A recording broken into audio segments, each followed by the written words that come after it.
Whether you're a skeptic or a believer, join me, Rob McConnell, as together we'll investigate the world of the paranormal and the science of parapsychology here on the XZone Radio TV show on XZBN and the XZone TV channel on Civyl TV. Since 1990, the XZone Radio TV show has been the place where people dare to believe and dare to be heard. Together, we'll investigate UFOs, aliens, ghosts, Bigfoot, psychic phenomenon, lake monsters, conspiracy theories, government cover-ups, the truth embargo, alien abductions, ESP, haunted locations from around the world, and so much more. With over 28 years of broadcasting and more than 4,500 individual guests, the XZone is truly a place where fact is fiction and fiction is reality, as evidenced by the credibility, integrity, and professionalism of the guests that we bring to our international audience. If you have seen a UFO, had a close encounter, seen a ghost, Bigfoot, lake monster, or a story that you would like to share or have investigated, contact me, Rob McConnell, by sending me your email to xzone@xzoneradiotv.com, or you can call toll-free 1-800-610-7035, extension 143, and on Skype, XZone Radio TV. For more information on the XZone Radio TV show with yours truly, Rob McConnell, visit www.xzoneradiotv.com or www.xzonetvchannel.com or cymyltv.com and xzbn.net. Until next we meet here in the XZone from our broadcast center and studios in Hamilton, Ontario, Canada, always remember, XZone Nation, keep your eyes to the sky and your heart in the light.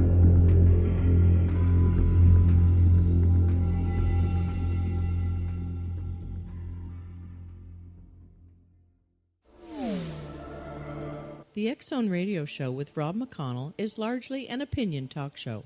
All opinions, comments, or statements of fact expressed by Rob McConnell's guests are strictly their own and are not to be construed as those of the XZone Radio Show or endorsed in any manner by Rob McConnell, rel-mar McConnell Media Company, the XZone Broadcast Network, its affiliated networks, stations, employees, or advertisers.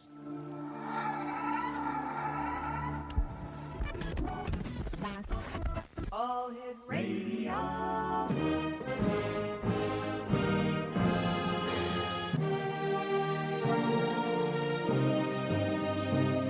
Welcome to the XZone, a place where fact is fiction and fiction is reality. Now, here's your host, Rob McConnell.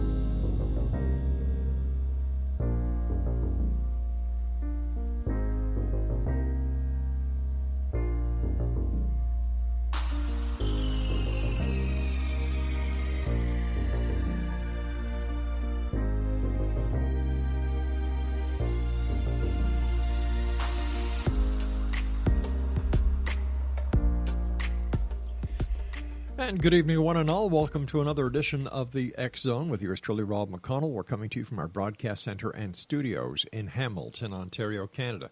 If you'd like to send me an email, xzone@xzoneradiotv.com on all social media sites, XZone Radio TV. And if you'd like to get the listing of all the broadcast shows that we have available for you 24/7, 365 on the XZone Broadcast Network, visit www.xzbn.net, and for all the programming that of the XZone TV channel on Civyl TV, www.cymyltv.com.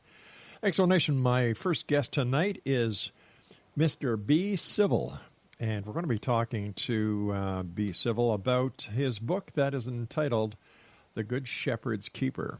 And a little bit about B. Civyl. He is the debut novelist authoring the religious thriller series, The Good Shepherd's Keeper. The idea for the novel comes from a little bit of curiosity and a fair amount of research until one day it all clicked in. Questions such as, why are we here? And how did the universe come into existence? Were no longer profound mysteries that dazzled scientists and philosophers since the beginning of time. Joining me now is Mr. B. Civyl. And B. Civyl, welcome to the XZone. Thank you very much for having me. I appreciate it. Tell us a little bit more about yourself and where the interest in answering these, these timeless questions come from? Well, about myself, I just started writing a book several years ago. I had some ideas that came out maybe about 10 years back before that. And, it's I'm not a scholar. I'm not a physicist or anything like that. I'm just kind of a nobody out there with some ideas. And I figured what better way to express these ideas than to put them in the form of fiction. So I started writing this book. Been working on it for a long time. I finally have it done and just trying to get it published now and get it out for people to read. I came across something in the information you sent us that you are the founder of the theory of the water-like properties matter, which Yes. apparently is a unique scientific theory that explains the origins of the universe and the physical existence of the supernatural. Can you tell us about that? Yes, absolutely. So this is a theory I came up with several years ago, as I mentioned. See, everyone thinks that we're so far away from understanding God and the creation of the universe. I disagree. Okay. I think that we're so much closer to discovering the truth than we realize, and the secret lies in matter-based technologies. Now, this might be a term that I came up with on my own, or maybe somebody else has coined it first. I really don't know. But our understanding of the matter-based technologies has already begun.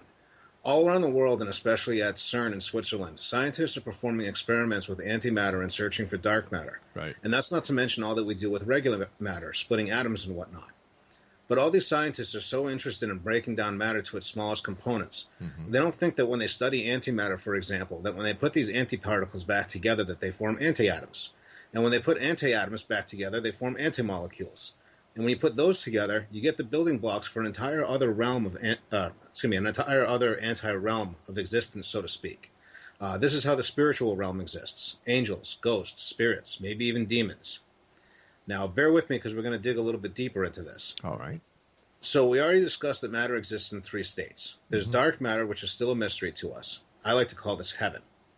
Then there's common matter, which we can see and touch all around us. Then there's antimatter, which is exactly like common matter in every way, except it has the opposite electrical charge. They're polar opposites. Now, what else exists in three states? Water. There's liquid water, which is its neutral form, as I believe that dark matter is the neutral form of matter. Then there's steam and ice, which are exact polar opposites, just like common matter and antimatter are polar opposites. Now, scientists say that when antimatter and common matter come into contact with each other, they annihilate each other, creating this bright light. But this completely ignores the law of conservation of mass that states that matter cannot be created or destroyed. This is because common matter and antimatter don't destroy each other. They revert back to dark matter, just like steam and ice would revert back to water. Now we're going to add another layer to this. According to Hinduism, the human consciousness also exists in three states. There's the conscious, the subconscious, and the superconscious. All three states of consciousness are connected to each other across the realms of heaven, earth, and the spiritual realm. There's our consciousness here in common matter, our subconscious in the realm of antimatter, and the superconscious is essentially our souls plugged in dark matter, or again, heaven. Christians might refer to this as the Trinity, or in the case of Jesus, the Holy Trinity, the Father in heaven, the Son on earth, and the Holy Spirit in antimatter. Now here's where it really gets interesting. You remember I said that when common matter and antimatter come into contact, they create a bright light. Right. It's this reaction that creates the tunnel of light that people see when they've had a near-death experience. Because at death, the conscious mind and the subconscious mind come together and they revert back to heaven. Same principle at birth. Scientists have discovered that the human egg emits a light at the time of conception. This is because it's God manipulating matter to divide our consciousness across the realms of existence. Even ghosts, if you believe in such a thing. We imagine them as lights that float around in the air because they're souls that are trapped between two realms. So you see, the Big Bang wasn't just a creation of stars and planets. It was God taking a piece of heaven and dividing it between our common matter world and the antimatter spirit world. And after all these years, only now are we beginning to understand the science behind our creation. Only now have we discovered the technology to begin reverse engineering the very fabric of the universe's existence. And when we discover the truth, we'll discover that it really is just like God told us through all of our various religious teachings. So where did God get the information that he shared with us?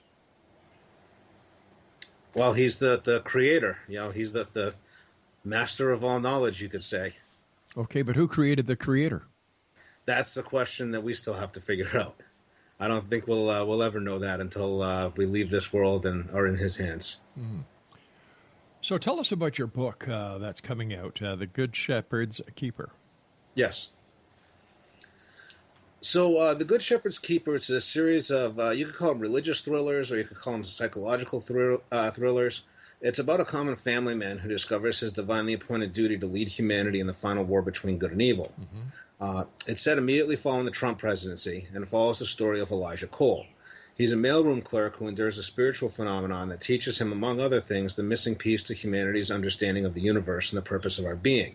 That's the water-like properties of matter we just discussed.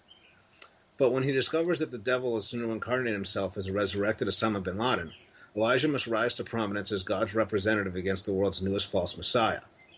But for as much as the story focuses on beliefs of Christianity and Islam, this is far from being another cozy faith-based story. It's actually pretty frightening in how it depicts these end-times prophecies coming true in the very near future. But it's also an inspirational story about building a better future and finding peace and brotherhood between faiths, races, and cultures.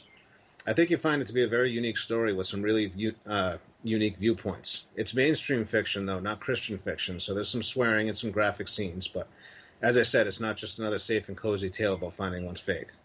So let me ask you, I may be stepping backwards a little bit here, but yeah, sure. If we're talking about God being the creator, God yes. being the beginning, because if we don't know where God comes from, we must then assume that he or she is the beginning of all.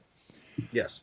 So does that mean that the religious philosophical books that we have in the world today, including the Bible or the Torah, are based on reality? I would say so. I think the question to ask is, who's to say that what we were told is even right in the first place? Everybody thinks that their religion is the only one that's right and everybody else is wrong. But who's to say that God didn't just tell us what he wanted us to hear, for whatever purpose, which is not to say that I think that God has lied to us all this time, but he's God. He can do what he wants. But could it have also have been the interpretation of those making the claims that they spoke to God, where the miscommunication or the misunderstanding may have started and may have caused the friction between all the religions or most of the religions that we have in the world today? Oh, I think that's definitely part of it. There's a lot that we didn't understand, and I think that if God was to tell us some of the same things now with our understanding of the universe being what it is, I think that we would understand some of those teachings a lot better than we did back then. But, thousands of years ago, we didn't even know that the earth was round. That's right. So it was very easy for us to misconstrue things. And I think that through translating, a lot of this stuff through different languages and, transposing it, copying it, right. I think a lot of it has been lost. All right, Mr. B. Civyl, please stand by. You and I have to take our first break here in XZone Nation. If you'd like to find out more about our guest this hour, visit his website, www.bcivyl.com, and on Twitter, twitter.com/CIVYLB. And we'll be back on the other side of this break as we continue here in the XZone from our broadcast center and studios in Hamilton, Ontario, Canada. My name is Rob McConnell. Don't go away.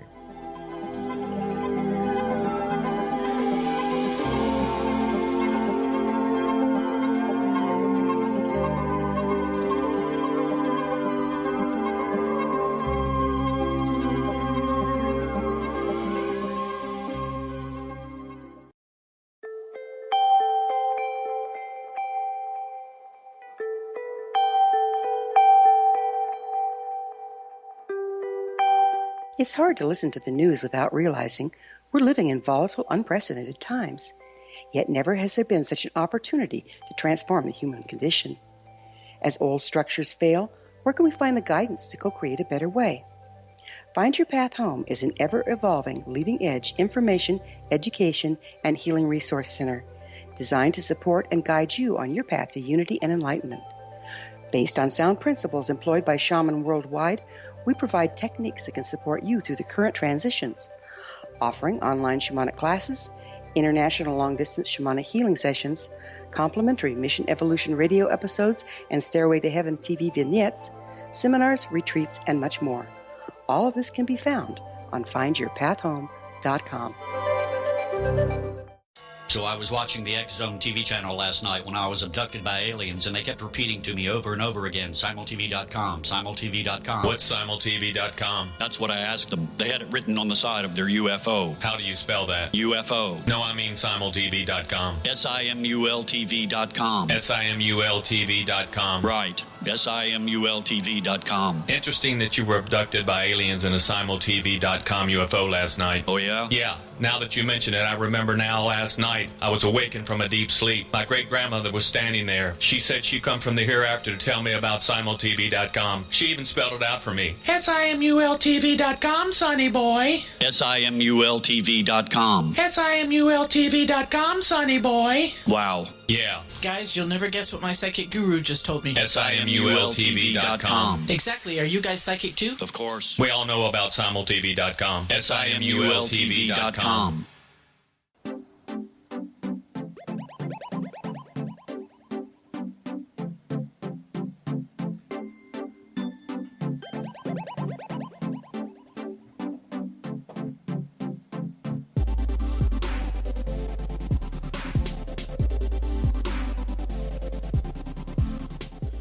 Welcome back, everyone. Mr. B. Civyl is our guest of this hour. His website is bcivyl.com.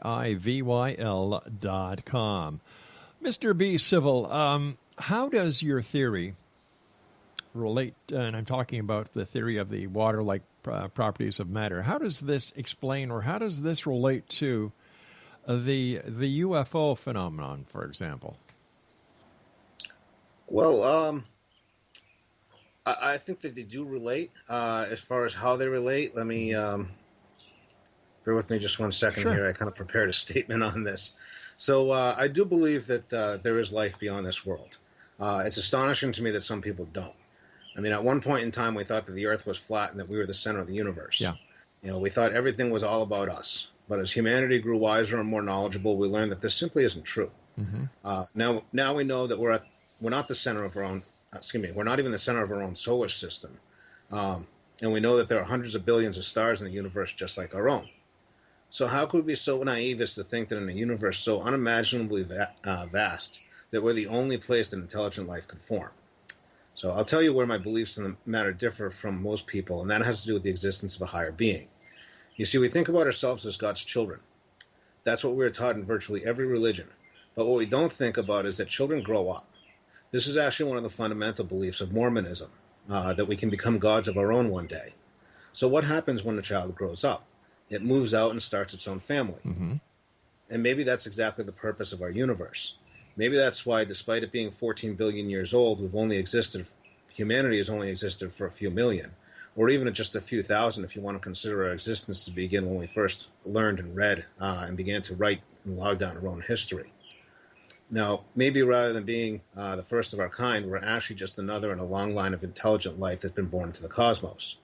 Maybe 14 billion years ago, God raised his first child in a very young universe.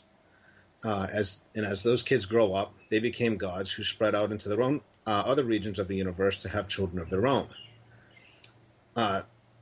Then when those children grow up, they had more children, and so on and so forth, until 14 billion years have passed. And now, as we're taught through Hinduism, there are millions of gods out there, all the one true God of their own planets, where they raise their own children, all convinced that they're alone in the universe until their God decides that they've matured enough to understand that they are not the center of all that is, but rather just another branch in the tree of life.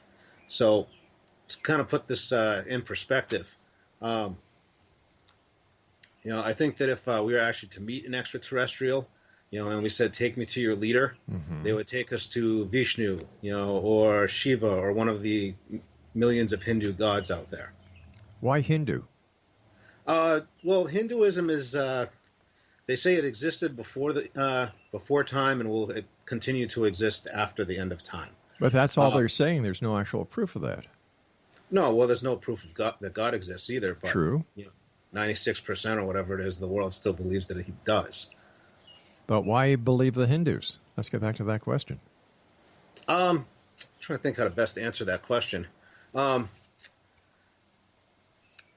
think that all religions kind of fall. The teachings of all religion kind of fall within Hinduism. Hinduism is kind of like the family.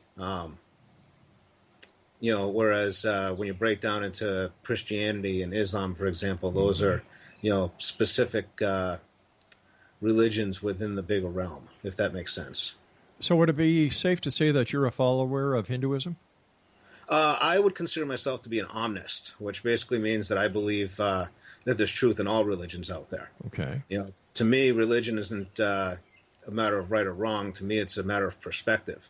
And it's a matter of seeing, these different, not just religions, but science and things like that. It's all just pieces of a puzzle. And all we have to do is kind of take a step back and see how all these pieces fit together to form a bigger picture. I'm sorry, go ahead. No, you go ahead. All right, so all religions talk about the end times. Do you think we're in the end times? Oh, yeah, absolutely. Why? Just because they all state that the end times are about to come about at some point. There's a lot of prophecies out there that depict certain things that are supposed to take place. The recreation of Israel, for example, which has already happened. I'm not an expert in all the little nuances, but I know there's a lot of prophecies out there that have come true already that are all said to be sort of harbingers of the end times. But there are also a lot of false prophets out there. True, there are. So how does John Q. Public know who to believe and who not to believe? I don't think that we have any way of knowing for sure. I don't think it's even so much a matter of being right or wrong, so much as it's about perspective. And it's really more just about believing. Whether we believe the right thing or not, it's the fact that we believe is what's most important. Taking the hypothesis that we've been lied to by the Creator, how do we know anything that we have been taught is right or anything that we have been taught is wrong then? We don't. We don't know. Again, it comes down to what you believe. So in your opinion, is the purpose of our existence? The main purpose, and I'd say there's a number of different reasons for us being here, but the main purpose is just for humanity to mature and grow and develop into a wiser and smarter species. And the same could be said for us as individuals as well. There was a belief, I want to say it was a Hindu belief, I think that's where I read it, that said that the Word of God is it's the wisdom needed for both individuals and societies to mature and develop. And the same, we have to mature and develop as individuals, so that we can earn our place in heaven. But as a species, we also have to mature and we have to develop and we have to become better than what we are. So do you believe that there is a heaven? Absolutely. My next question is do you believe there is a hell? That's where I'm a little torn on. I've seen or I've heard, justifiable reasons for both the existence of hell and not. The way I kind of see it, and this is just my personal belief, I don't, nobody has to take my word for it or anything. But I look at, what's supposed to go on in hell, torturous life for everybody. You think about all the worst things that could happen in the world, and they all happen right here on Earth. People getting stoned to death, people lit on fire. I mean, hell, it was a few years ago, there was some kids in Florida that lit some kid on fire. Yeah. That seems like the kind of stuff that happens in hell, and it happens here on Earth all the time. We live in a binary existence, and by this I mean there is up, there is down, there is left, there is right, there is in, there is out, there is black, there is white, there is heaven, there is hell. Could this just be something that humanity or the humans way back when decided to try and make some semblance of the existence that they found themselves in, and they decided to come up with a concept or the theory of a God, a creator, because they could not fathom the aspect or the idea of evolution? Possible, yes. Do I believe that? No. Why not? There's just too many similarities between a lot of the religions out there. Just for example, and this has to do more with like end times prophecies. Okay. But Hinduism, Islam, and Christianity all believe that the end times Messiah is supposed to arrive riding a white horse. And I don't think that when people put together these religious texts that they said, gee, let me check with Islam, or let me check with Christianity, and see what their end times beliefs are. Let me write something that's similar to that. No, these beliefs were founded, they were written down, based on what they knew or what they thought they knew of the universe and of the world, and yeah, if we're talking about the knowledge that they had, where did they get this knowledge from? And if they in fact did have this knowledge, why did it take us so long to get where we are today? I think that a lot of the knowledge didn't make sense to them way back then. We kind of touched on this a little bit earlier. I think that they didn't understand enough about the world and about the universe to really relay what was being taught to them, and to try to put it into the real world. If that is the case, how can we believe anything the ancients told us, including their story of biblical times? Well, it's a matter of belief. Right. We have no way of knowing one way or another. Mm-hmm. Nobody has proved that God exists. I think that we are on the verge of proving it. I think that given another 25, 50 years in science, we'll actually prove God's existence. But until then, it's just a matter of opinion. It's a matter of belief. And, I wish people were more open with sharing their beliefs with other people so we could learn from others and, again, grow as people. Right. It's an interesting concept that, as I see it, here you've got a civilization. They mature to a point in evolution where they have to try and make sense of the sky above. They try to make sense of their existence. They have to come up with some rule of order for their for their societies. And then all of a sudden, you have religion being born. Is that a coincidence, or is that based on something else? I mean, I think that most religions came from somewhere. I do think that there was, teachings that were passed down in some way, shape, or form, whether that be through prophets or, look at the Mayans, for example. And all of the Mayans accomplished. A lot of people believe that there was, some religious perspective to that, to teaching them what they learned. The same thing could be said for other ancient civilizations, the Egyptians, for example. All right, we've got to take a break. Please hold on. We'll come back to the Egyptians as soon as we come back from this news break. Exonation, our guest this hour is Mr. B. Civyl. His website is www.bcivyl.com. I'm Rob McConnell. This is the X Zone. Don't go away.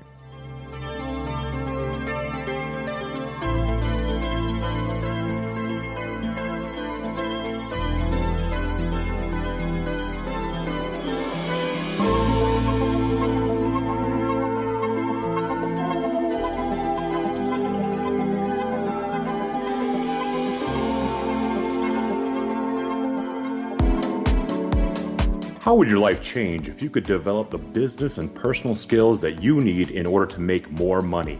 Do you want to learn how to achieve your big life goals faster? Then go to findhiddenmoney.com and get the Goal for It online course. The course teaches you how you can set and achieve your biggest goals while completely overcoming the roadblocks to your goals so that you can realize your dreams and imagine more success. Go to findhiddenmoney.com. Memorable dynamic presentations are a not-so-secret weapon in the business world. Do you have a powerful message that must be shared, but you haven't found a way to deliver that message? Do you want to be known as a top public speaker who gets amazing results? Are you ready to create and deliver your powerful message? Thomas Hides can help you create and deliver your speech to get the results you desire. Visit iconquality.com. Did you expect your business to flourish, but instead it plateaued or didn't get off the ground yet? Would you like to achieve massive goals and discover new sources of income within your business? When you're ready to experience that type of success with fast results, Cindy Hendricks is the business coach for you. Her work with entrepreneurs and business owners has been life-changing. To get you and your business where you want to be, go to imaginemoresuccess.com. Has the fear of public speaking stalled your business or personal life? What would you give to develop and maintain supreme confidence? Have an invaluable private program to always perform at your best. Imagine how you would feel. You can have all that and so much more today with Thomas Hyde's life-changing course called Number One Fear Unleashed. Visit numberonefear.com and be liberated from your fear of public speaking.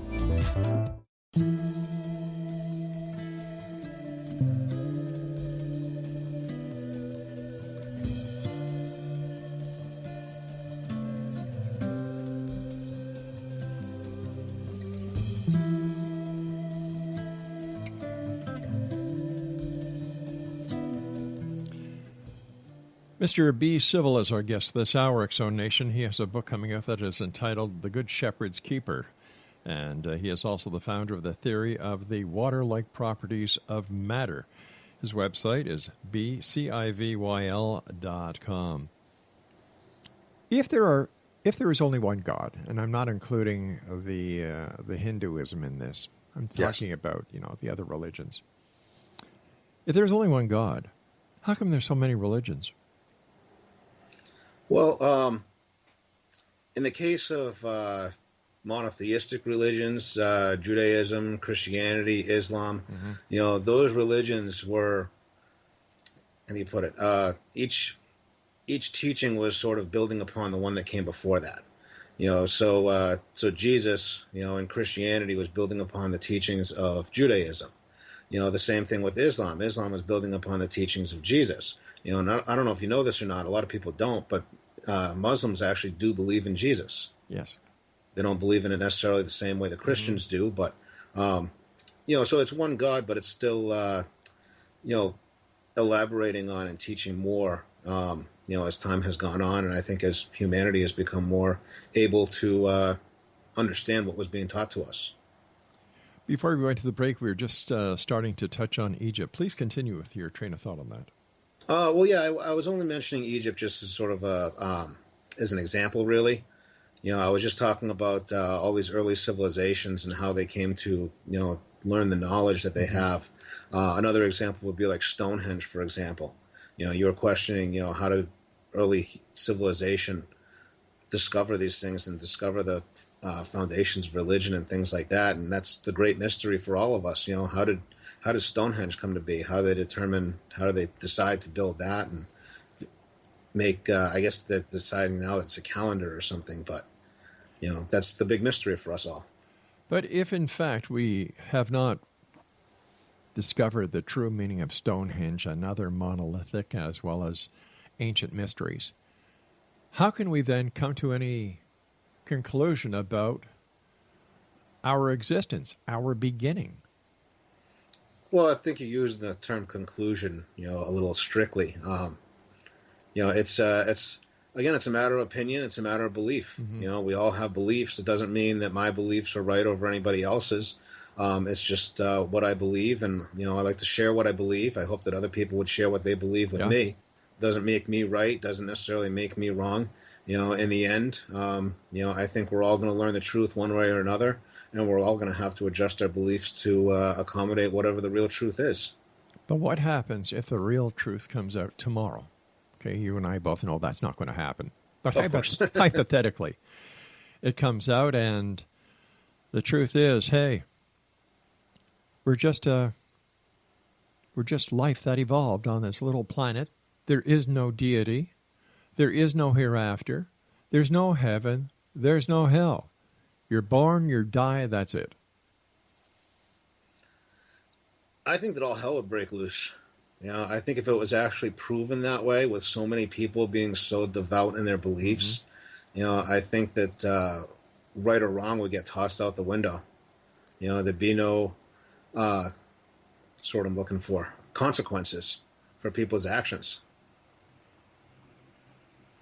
Why do you think? Not from the spiritual standpoint. Maybe there's consequences on earth, but but if you're not worried about your soul being saved, what's to stop you from committing some horrible act?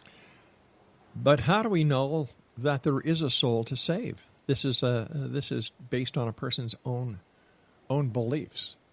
There is no proof that the soul does exist. There is no proof that there is a heaven. There is no proof that there's a hell. There is no proof that there's God. So how come so many people believe in something or all the articles that I mentioned when there is no proof of their existence? Is it our own need to believe that this just can't be it? It could be. I don't believe that. Again, we're talking about what can be proved versus what we believe. Right. I think that's the whole purpose of religion in the first place, is to believe. If it... hold on one second. Sure. Sorry, I forgot to silence my phone. No problem, buddy. So, like I said, it just comes down to what we believe, and I think that's what's important in life. I think that God realizes he can't save somebody who doesn't want to be saved. So our way of telling God that we want to be saved is by choosing, and I say the word choose, to believe in God or to not believe in God. Like I said, in the end, someday the truth is going to come out, but until then, all we have are our beliefs. But how do we... I'm going to try and phrase this the right way because I don't want to upset anyone that's listening right now, but if this is all a charade, what's the difference? I don't know how to answer that for you. Okay. We'll just put that one on the back burner for now. Sure. You were talking about the end days before. In your opinion, what is the number one thing people can do to prepare for the end of the world? I think just have faith. I'm not going to tell people to go out there and start stockpiling canned goods and making signs up on the street and selling their homes to give money away and stuff like that. We've seen all that happen with other, if you want to call them false prophets before. There was that Harold Camping guy back in 2011. He had people selling their homes and giving everything away, and obviously he was wrong. Sorry, I'm forgetting where I was going to go with this. No, my question to you was, what is the number one thing people can do to prepare for the end of the world? Yeah, sorry. Yeah, no problem.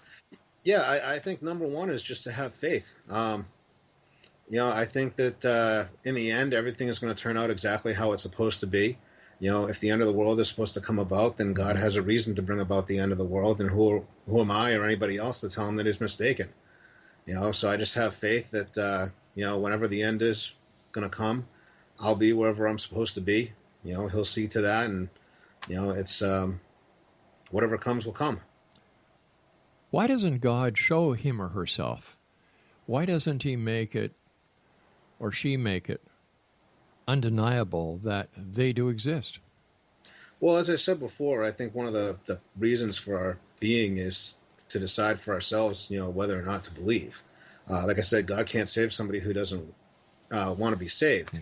So in order to show God that we want to be saved, we have to make the choice as to whether or not to believe. If God just came down and showed himself and said, "Here I am," that wouldn't leave a choice for people, and that would negate part of the reason for us being here on earth in the first place. Do you believe in reincarnation? I do. It's more of a Hindu belief than Christian or any of the monotheistic religions. I don't know. I can't really elaborate too much on the specifics of it. I want to say I read somewhere that with Hinduism, they said that people will come back and live, I want to say it was like 4 lives or something like that, and that they live each life, maybe as when one life they're the servant, another life they're the master, another life they're the warrior, or something like that. And it's just to give people different perspectives and to kind of train, their minds based on different realities that they've been through. But again, I don't know if this is right, but this is just kind of what I read, and it kind of made sense to me. So do you believe, or is it just something that you read that makes sense? Oh, I mean, to me, if I read it and it makes sense, then I believe. Have you yourself had any past life experiences? No. No. No, that'd be interesting, but no, I haven't. So, in your opinion, what will it take to save humanity from destruction? Or is it too late? I don't think it's too late. I think the big thing is that people need to grow up. Individuals, societies, humanity as a whole, we need to mature into people that are loving and tolerant of one another. We need to show that we can coexist with one another, and live peaceably with each other. And until we can do that, I think our number is up. But do you think we can coexist with other religious philosophies? Look, during the Crusades, you had the Christians against the Muslims. Here we are in the year 2019, and in many parts of the world, you still have the Christians against the Muslims. Yeah, it's a sad reality. Yeah. I don't. Whether or not we can overcome, I don't know. I think it might actually take God coming down from heaven for us to actually reconcile our differences. Yeah. But I'm hopeful that that's not what it takes. Mind you, you didn't have the Christians flying a couple of airliners into the World Trade Center or the Pentagon or into Shanksville, Pennsylvania, did you? No, but we had Christians who blew up I shouldn't say Christians, singular Christian who blew up the Oklahoma City Tower years ago. So Christians are just as... Are you talking about Timothy McVeigh? Yes, exactly. Okay. So, I mean, every religion has their fanatics, and every religion out there has people who have committed horrible acts in the name of God. It's sad reality, but that's the way it is. Speaking about sad realities, you and I have to take our final break. Please stand by. And X-Zone Nation, if you'd like to have more information about our guest this hour, Mr. B. Civyl, his website is bcivyl.com, and that's just the letter B, civyl.com. And we'll be back on the other side of this short commercial break as we wrap up this hour here in the X-Zone from our broadcast center and studios in Hamilton, Ontario, Canada. I'm Rob McConnell. Don't go away.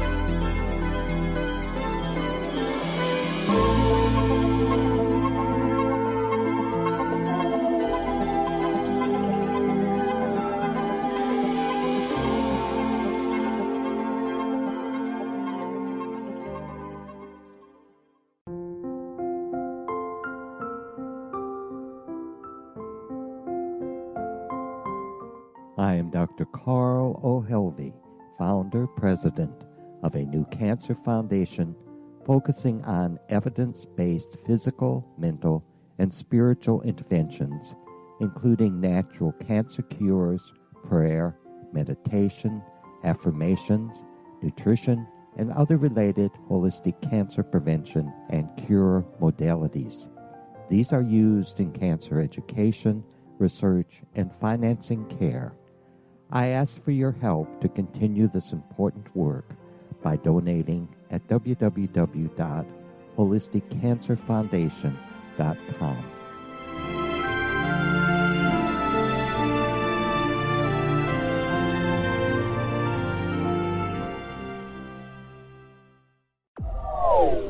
They are here, and they've been here for thousands of years, making their presence known in the shadows. They might be seen by a lonely motorist on a deserted road late at night, or by a frightened and confused husband in the bedroom he is sharing with his wife. But who are they? What do they want? Why are they here? Perhaps most concerning, has the government been aware of their presence all along? The new book by Eli Marzulli, UFO Disclosure, the 70-year cover-up exposed, delves into the world of UFOs. Can full disclosure be soon? Order now and receive a free hour and 37-minute DVD on the UFO phenomenon. UFOs are real. Get both the book and the DVD, a $40 value, for only $19.99. To order your book and DVD today, go to lamarzulli.net. That's LAMARZULLI.net.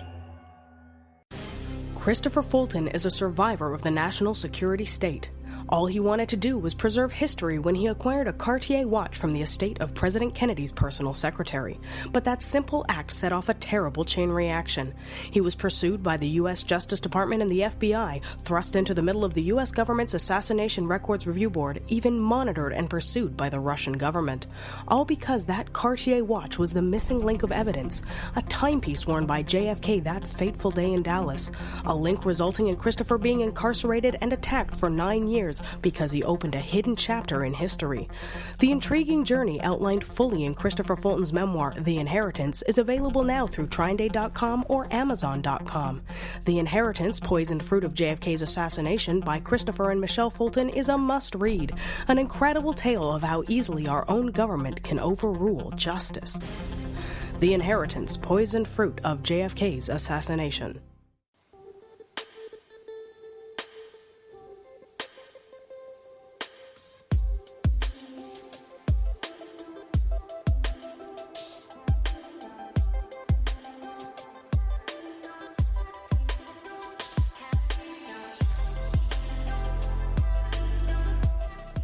Welcome back, everyone. Mr. B. Civyl is our special guest this hour, www.bcivyl.com. He is the author of a book that is coming out soon entitled The Good Shepherd's Keeper, and he's also the founder of the theory of the water-like properties of matter.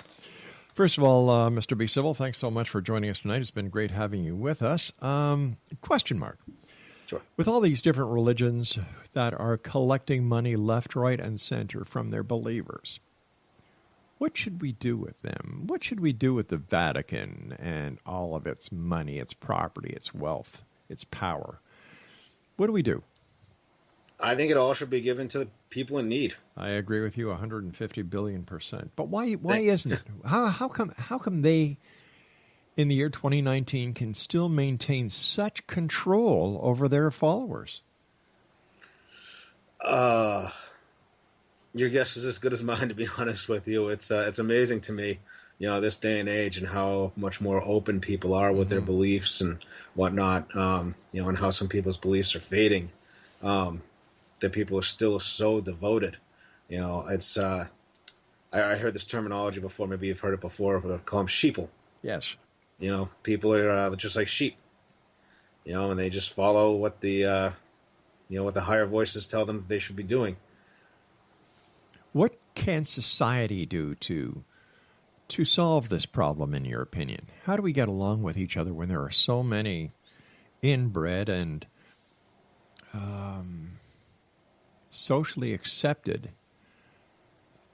biases towards one another?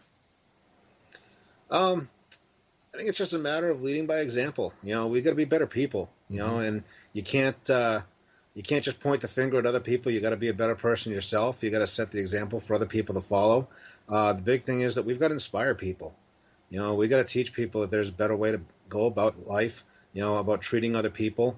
And that's the only way we're going to ever fix things, if we can inspire the masses. That's how you change people, is you inspire them. How do you, Mr. B. Civyl, change or work towards a better world? How do you try to change people? Their way of thinking, that is. You don't try and change them. You just try and show them other ways of doing things. That's kind of what I'm trying to do with my writing. There's a lot into the book. It's there's actually 2 more books that are going to be coming out after this one. It's a series. It's not all just about destruction and the end of the world, although that is a big part of it. But so much of it has to do with, just societies maturing and growing up and being better people and treating people better. And I'm hoping that through my writing that I'll be able to inspire people to think about the way that they approach the world, about life, and how they treat other people, and think to themselves, gee, maybe I could be a better person by doing this. Year 2019, do we need religion? I think we do. I think religion is very important. The main purpose, just to teach us right from wrong, and that's not to say that you can't be a honest person and a good person without having religion. But I think that what you were saying, as far as controlling the masses, we need religion to keep the masses under control. Isn't that the job of society and not religion? Not quite sure how to answer that one. I don't think it's the job of either, per se. Well, let me put it to you this way. We the people. Yeah. Okay, we the people. Do we the people need all these different religions in order to maintain ourselves and our sanity, as well as our sociological views and being responsible for one another? Or does religion actually keep us apart? I think it's both. I think what we need from religion is the teachings of morality. Love thy neighbor, forgive thy enemy, compassion, love, peace. These are the things that are taught in almost every religion. But so many people are so up in arms, are so concerned with what other people believe is right as far as the existence of God. Whether Jesus is the Son of God, God Himself, or just a prophet, as Muslims believe. Those are the kind of things that are keeping societies and keeping people apart. When it's the teachings of morality that we should be looking at, and we should be using to bring us together. I agree with you, but do we need religion to do that? Or are we not capable as a society to do that? And if we're not capable as a society to do that, then we are not capable as a society to solve the issues between each other to make this a better world. It makes no sense. I don't know. I could probably, if I took some time to think about it for a little while, I could probably come up with arguments both for and against. And, just off the top of my head, I'm afraid I don't have a solid answer for you. All right, I can understand that, but as someone who teaches or who believes that we need religion in order to maintain sociological order, I'm at a bit of a standstill as to why. Because we don't abide the Bible, we abide the laws that we members of society, we the people, have created. But a lot of those laws are based upon the teachings of the Bible or other religions, depending on where you live in the world. Okay, let's take that one step further. In India, cows are holy and sacred. They walk the streets, they defecate on the streets, and this is normal to them because this is part of their religious belief. Now, can you imagine cows walking down any street in America, defecating, causing, it's unthinkable. It's unthink of. And yet, this is one of the oldest, the oldest countries with the oldest religions in the world. Yeah. How do we justify this? Which religion is right? Which religion is wrong? Which religion is modern? Which one is so ancient that it allows cows to walk on the streets, crap on the streets, defecate on the streets, and their people just live like, it's sad over there. Yeah, but who gives us the right to tell them that they're wrong? I agree, but as I believe you were saying, that religion controls. If there was no religion in India, would the cows still be running around defecating, and would they be living in filth and squalor? Or is it the religion, the Hindu religion, that is keeping them boxed in? No, you're probably right about that. It probably is the Hindu religion that's the cause of that. So this brings me to my point. Do we really need religion to dumb down society? I think that people need to be led. Isn't that what the leaders of the government are for? Do you really want to rely on the leaders of our government? Yeah, I do. I would rather rely on the leaders of our government than rely on the leaders of our church. To me, it depends on the church. I'd rather rely on the person. But you said that all churches, religion was there to basically control society. So does it really matter who the leader of any church is, since religion is religion? I think that you have a lot of leaders out there for, not just politics, but religious leaders, who teach whatever they want, and not really what's believed in their religion. I mean, look at terrorism, for example. Right. And all these, terrorist leaders, and they're all preaching God, saying that, God makes it right for you to go bomb people and blow up buildings and stuff like that. Wait a sec. Hold on here. Yeah. Which religion, promotes the blowing up of a building using the word God? Well, I don't want to generalize it as any particular religion. But within the religion of Islam, you have a lot of these fanatics out there. ISIS, Al Qaeda, groups like that, who believe that they're doing God's work by committing all these horrible acts. Are they doing God's work, in your opinion? No, they're doing exactly the opposite of God's work. But yet you suggest that religion keeps us in order. So how can we have it both ways? It's a give and take, I guess. I think that religion has an important purpose on this earth. I think that purpose, is ruined, and for lack of a better word, we'll say molested by its followers. That's a pretty heavy statement. Yeah. So maybe we shouldn't follow religion then, if this is what is happening to it, that we should follow the rule of order, especially the people that we have elected to these seats of power to lead society to a better life. I think that, maybe 15, 20 years ago, I probably would agree with you 100%. In that time, my faith has developed, and I like to think grown as a person quite a bit. All right, but I've got about 10 seconds here. What faith do you have? I'm sorry? You were saying your faith has grown. Which faith?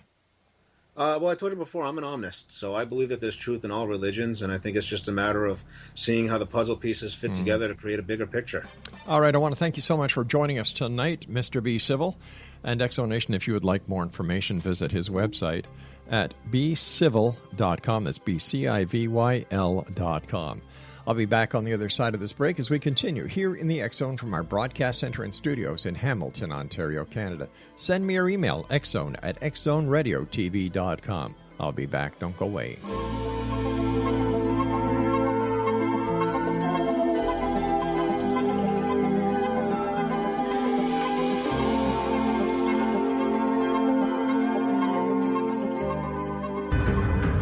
If you are looking for a safe, zero-calorie, natural option to the harmful artificial sweeteners on the market today, Just Like Sugar is what you're looking for. Just Like Sugar is a wonderful natural alternative for those health-conscious people who choose a calorie-restricted diet with a great, pure, sweet flavor that tastes just like sugar. Just Like Sugar is a great natural option for people suffering from diabetes and may be useful in restricted diet programs where standard sugars are not allowed and does not cause a laxative effect of some other sweeteners.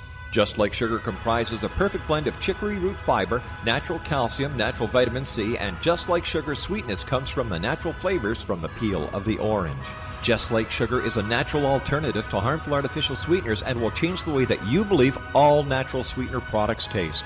Just Like Sugar is available at your local Whole Foods markets, Wild Oats markets, Henry's, Sun Harvest, and many other fine natural food stores in the U.S., Canada, and worldwide. They are here, and they've been here for thousands of years, making their presence known in the shadows. They might be seen by a lonely motorist on a deserted road late at night, or by a frightened and confused husband in the bedroom he is sharing with his wife. But who are they? What do they want? Why are they here? Perhaps most concerning, has the government been aware of their presence all along? The new book by Eli Marzulli, UFO Disclosure, the 70-year cover-up exposed, delves into the world of UFOs. Can full disclosure be soon? Order now to receive a free hour and 37-minute DVD on the UFO phenomenon. UFOs are real. Get both the book and the DVD, a $40 value, for only $19.99. To order your book and DVD today, go to lamarzulli.net. That's LAMARZULLI.net. You have heard of the XZone? Now watch it on Civyl TV, plus 500 video games, live TV channels, free video on demand, worldwide, and more. Does this sound like tomorrow's television? Well, it is, but you can have it today, right now. It is Civyl TV. Civyl TV offers what the others only wish they could provide. 15 exclusive channels like XZone, sci-fi, and horror. We are worldwide. No other provider offers that. 500 built-in video games. No need to have an extra expensive system. We have them included. free video on demand, live streaming events from around the world, interactive online network, and much more. Tomorrow's TV today. Civyl TV. Sound too good to be true? Well, it's not. You can have Civyl TV today. Sign up at cymyltv.com. Do it today.